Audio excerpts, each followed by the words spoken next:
Declaration दोनों के अंदर कहीं ना कहीं बहुत लोगों ने उस हिसाब से भरे क्योंकि उनको जानकारी उस समय नहीं थी। और अब जब वो कैंप्स में भी गए तो कैंप्स में क्योंकि आय को बदलने का कोई अधिकार नहीं था, तो इस कारण से अभी तक उनको जानकारी नहीं। लोग फोन करते हैं पूछने के लिए किस कारण से होगा। हम बोलते हैं कि आप एडीसी के माध्यम से इसको करा सकते हैं, मगर वो बहुत बड़ी कठिनाई का कारण बन रहा है। तो आप लोग जो लोग वंचित ना रह जाएं वो बहुत बड़ी आवश्यकता है। और दूसरा, इस चीज में अगर और भी पैमाने इस चीज को सुनिश्चित करने की आवश्यकता। कई बार कहा जाता है कि जो उसके पास गांव के अंदर मान लो प्लॉट है या 2 कमरे का मकान है, मगर आज की क्या पता वो पुश्तैनी मकान उसका चलता आ रहा हो और आज की तारीख में उसकी माली हालत क्या हो, क्या पता वो बेरोजगार हो गया, परिवार में ऐसा कोई हादसा हुआ हो और आज की उसकी माली हालत ऐसी हो कि वो उसके पास जीवन व्यापन करने का कोई साधन ना हो। उस चीज को भी सुनिश्चित करना बहुत जरूरी है कि केवल 2 कमरे होने से ये दिखाया नहीं जा सकता कि आज की तारीख में भी उसकी माली हालत ठीक है। उस चीज को भी सुनिश्चित करने का काम करें। अध्यक्ष महोदय, माननीय सदस्य ने एक बात रखी कि कई जगह वेरिफिकेशन में दिक्कतें आती है। मैं चाहूंगा कि कोई उनका भी सुझाव हो तो जरूर दे। परिवार पहचान पत्र पे भी हम उसको सरल बनाएंगे कैसे किया जा सकता है।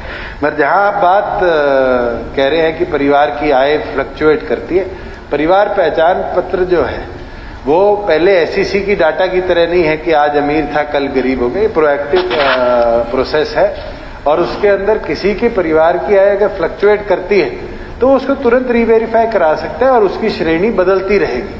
वहां जहां आप क्या कह रहे थे कि उसके 2 मकान गांव के अंदर, ये हमारी गाइडलाइंस नहीं है, गवर्नमेंट ऑफ इंडिया की गाइडलाइंस है जिसको गवर्नमेंट ऑफ हरियाणा ने फूड सेफ्टी एक्ट के अंदर अपनाया है, जिसके अंदर 5 एकड़ agriculture land, residential flat of 1000 square yard, residential plot of 100 square yards in municipalities, residential plot of 200 square yards in rural area, immovable assets of 1 crore or more।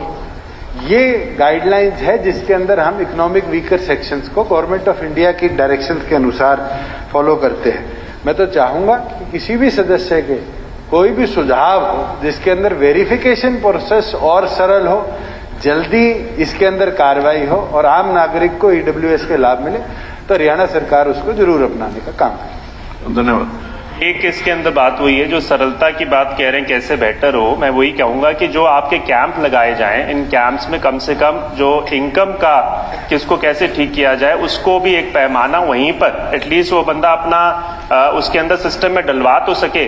उसको पता ही नहीं कि कहाँ जाके सिस्टम में डालना है, वो सबसे बड़ी बात। अभी कैंप लगे तो उसमें नहीं हुआ। मैं और एक उदाहरण हमारे खुद के गांव का भी देना चाहूंगा। चौटाला गांव में एक धरना लगा हुआ था, मैं वहां गया, उन्होंने मुझे एक सूची दी तकरीबन 250-300 लोगों की। वो लोग बैठे हुए थे, साहब देख के अधिकतम लोग लग रहे थे कि ये बड़े जरूरतमंद है। मैंने उनका इंक्वायरी भी करवाई चंडीगढ़ से यहाँ पर, और उस डेटा के अंदर भी कई जगह पे उसमें भी त्रुटियां थी, टेक्निकल एरर था। उनके बहुत सारे लोगों के ये दिखा दिए गए कि उनके अर्बन एरियाज के अंदर 100 गज से ज्यादा का प्लॉट है, इस कारण से हमने उनका काट दिया। और वो लोग गरीब थे बेचारे, उन्हें कभी चौटाला से बाहर नहीं गए होंगे, उनका अर्बन एरिया में दिखाया हुआ था। तो बाद में वो शायद टेक्निकल एक मिस्टेक थी।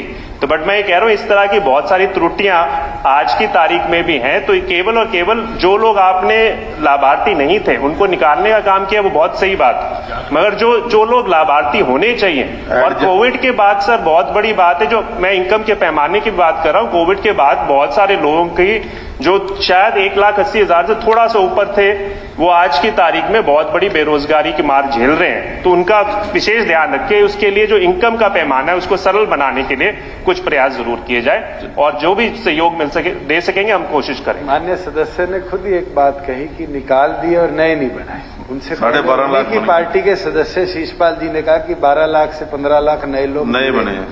अगर नहीं बनाए, मैं ये कह रहा हूं कोई ऐसा व्यक्ति ना छूट जाए जो जिसको होना चाहिए। तो और कोविड के बाद में मानता हूं बहुत बड़ी बात। इतना बोल सकता हूं माननीय सदस्य का अध्यक्ष जी, इनका साथ रहेगा तो जरूर हरियाणा का कोई भी नागरिक जो ईडब्ल्यूएस श्रेणी में होना चाहिए उसको हमारी सरकार नहीं छोड़ेगी। आप भी जब कॉन्स्टिट्यूएंसी में जाएंगे, अगर इनकम वेरीफाइड है 180 से नीचे, तो आपका लोग आभार प्रकट करेंगे कि उनका पीला राशन कार्ड